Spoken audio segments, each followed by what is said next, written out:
So, we just saw Captain Marvel, the latest film in the Marvel Cinematic Universe. It's the first film with a female lead. It took 11 years for them to do it, but it happened. I still can't get over the fact that it's like the first female-led Marvel movie. Yeah. Like, they've been around for so long. This is the first time where they've been like, you know what? Women can be their own superhero.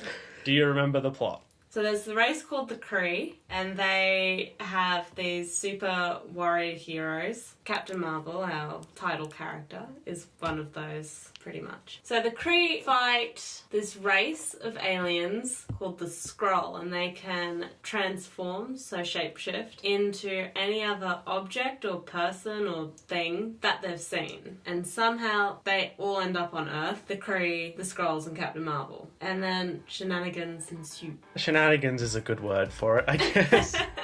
So what were your first impressions of the movie? Overall, I liked it. I do wish that I had gone into it not knowing as much as I already do, because I know a great deal about the history of Captain Marvel despite having read none of her comics. And it doesn't help that, like, I put so much time into reading all the clickbait on the internet about what people think is going to happen, and all the theories speculating on how she gets her powers and all the rest of it. So and did you ruin it for yourself? I did. There were just a lot of twists and turns that I were basically just ticking off in my head as we went along. There was a kid, he was about 10 years old, and I overheard him saying to his mum, that movie is still better than 99.9% of movies I've watched, but for a Marvel movie, it was pretty average. And I have a lot of questions for that kid. Well, he's not wrong about the Marvel thing. Like, it's a pretty typical Marvel movie. Although there are moments where it goes off the beaten track, but it doesn't stray too far down. It adds an extra spice to your original recipe. Yeah. It changes up the structuring in the first act a bit. Well, it uses flashbacks a lot. Yeah, so to help tell the origin story. Yeah, it makes her origin more of a mystery rather than just straight up showing it to you. Because the whole plot is wrapped around the mystery of her identity. Yeah. So they did that really well. And another thing that they did a little bit differently as well is not alluding to or having any romance sort of thrown in your face. There's no romantic tension between any of the characters, which I really enjoyed. Yeah, it's just Captain Marvel and Nick Fury having a completely professional platonic relationship solving a weird space mystery together. Yeah. There wasn't like any weird romantic history with her mentor, Yonrog.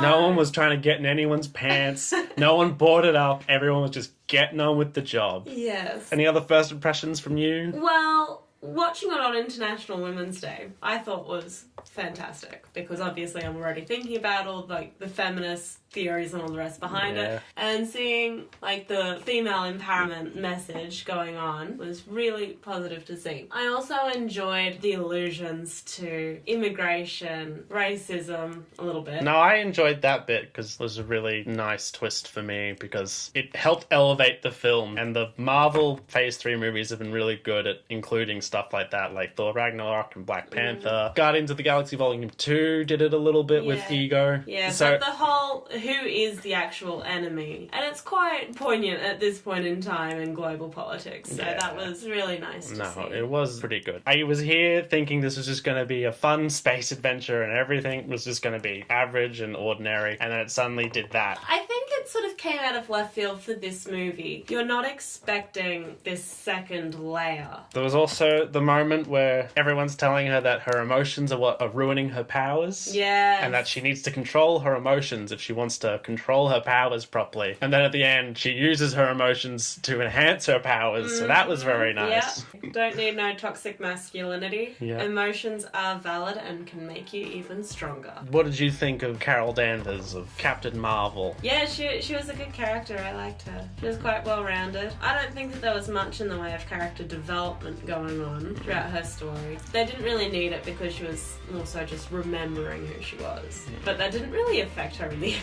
I think her whole arc was more about her learning to be confident in herself. Maybe confidence is the wrong word, because she had a lot of confidence throughout the movie. She wasn't like weak and like, oh, I don't know what I'm doing, help me. I think it was more just a thing of trusting her own instincts and trusting in who she she is. Becoming her own teacher. Yeah, becoming her own person.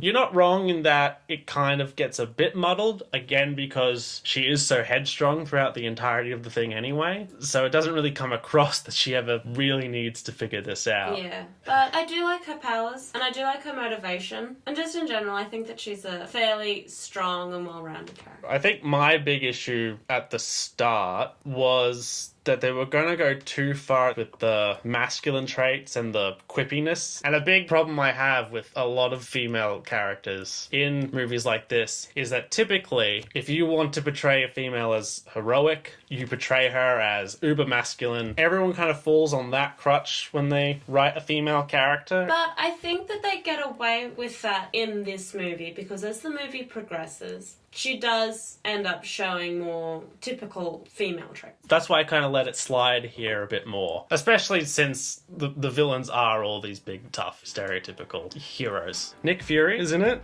I don't know how old he's supposed to be. He ages throughout this movie. Like, he starts off and he looks so young, and then by the end of it, he looks like he did in Avengers. I feel like you're being a little harsh, because I want to say that de-aging technology that they used for his face was flawless throughout most of it. It was really good. Like, at the beginning, I was like, wait, what's going on here? Yeah. Maybe it was just me remembering what his face looks like. There were moments where I could see 70-year-old Sam Jackson coming through, like in moments where he's supposed to be running really fast, and he's kind of hobbling along really slowly. Because he's fucking 70 years old. I do like how this Nick Fury is slightly different to the one that we see like in Avengers and things like that. Like, he still has his humour, but he's not so aggressive. He let people a bit closer to him, I think. Yeah. The Nick Fury you get in Avengers and onwards is a very distant character. So it was nice seeing him develop an actual relationship with a human being. Yeah. Agent Coulson's there for a bit. Yeah, he was there. I do wish he had more moments, but he had enough where I was like, I miss you in the movies. There was her friend. Maria.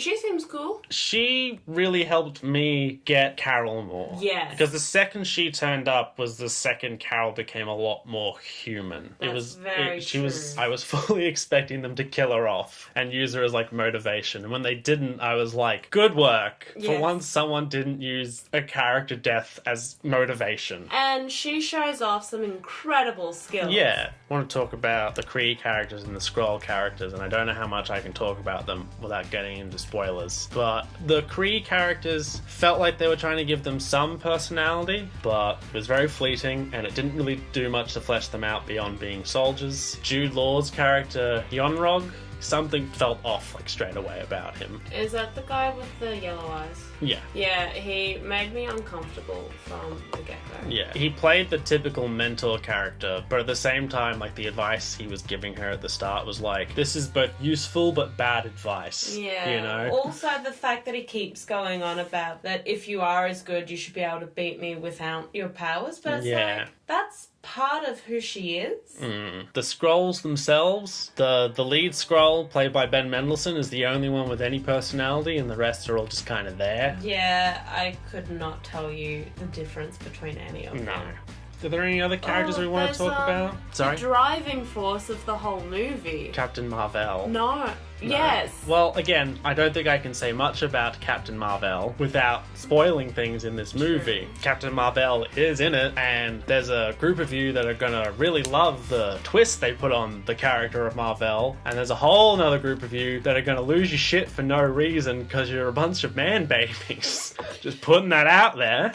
I kind of liked it because it dealt with kind of a problem from the comic books. I guess we're just going to spoilers now. Spoilers! Everyone's been warned. For everyone who is unaware, in the comic books, Captain Marvel is a male superhero. He's a member of the Kree Empire who ends up on Earth. He has all these powers. Carol Danvers and him get into an accident. There's an explosion and his powers are fused into her body. All of that happens in this movie. That's all told through flashbacks. The twist is Marvel in this movie is a woman. She's portrayed in this movie by Annette Bening. So everyone thought Annette Bening was playing the Supreme Intelligence, but the twist is the reason why she takes on that that form is because she's a representation of Carol Danvers's memory of Captain Marvel. Yes. Who was killed in front of her by Yonrog. And it's revealed at the midpoint that Yonrog and the Kree are actually the villains who are attempting to exterminate the Skrulls. Who refuse to submit to Kree rule. Pretty much, yeah. Kree keeps on hunting them down in all of these different planets. And they keep and bombing. trying to exterminate. Yeah, they keep bombing all these places. I really enjoyed the fact that they made Marvel a woman. And the problem that it solves for me is the fact that Carol Danvers is no longer defined by a man. Yes. Her whole thing in the comic books is she gets her powers from a man. Yeah. She's defined by him. She takes on his name. Whereas going into this and saying, let's make the reason she has these powers that another woman gave them to her, that she was empowered by another woman in her life, is much more satisfying than her having to live up to the name of this great male superhero who she could never hope to be as good as. That's just how I feel about that anyway. Definitely adds another layer to it. Yeah. But only if you know all that background. Whereas for you, coming into it and having no clue about any of that, I don't know how you felt about it. I just took it as it was presented. Yeah, I didn't think too hard on that one. So here I am clearly overthinking it. And it's unfair because, again, I've never actually read any of the comic books. I have read comic books with her in them. I've just never read her books specifically. Yeah, so it's a very good movie. Yeah, I it is. enjoyed it. I think it's a good movie. And I'm super excited to see more of Carol Danvers because now they've got her origin out of the way. They can do more stuff with her. Would you recommend it? Is the final question I have. Yeah, I'd recommend it. Yeah. Would you recommend it? Yes. You would? I'd recommend it. It's up the top of the Marvel movies. I don't know where at the moment because my position for like the top 5 Marvel movies changes daily. I think for the time being for me it's definitely up there. On a scale of 1 to 10, how would you rate it? I'd rate it Rosie the Riveter. Great. On a scale of 1 to 10, how would you rate it? I would rate it don't grab her by the pussy, she'll blow your head off. I rate it and I'll have what she's having. Thank you for watching the show. If you enjoyed, please let us know. You can like and share, subscribe if you dare, and please leave a comment below. Woohoo! Yay!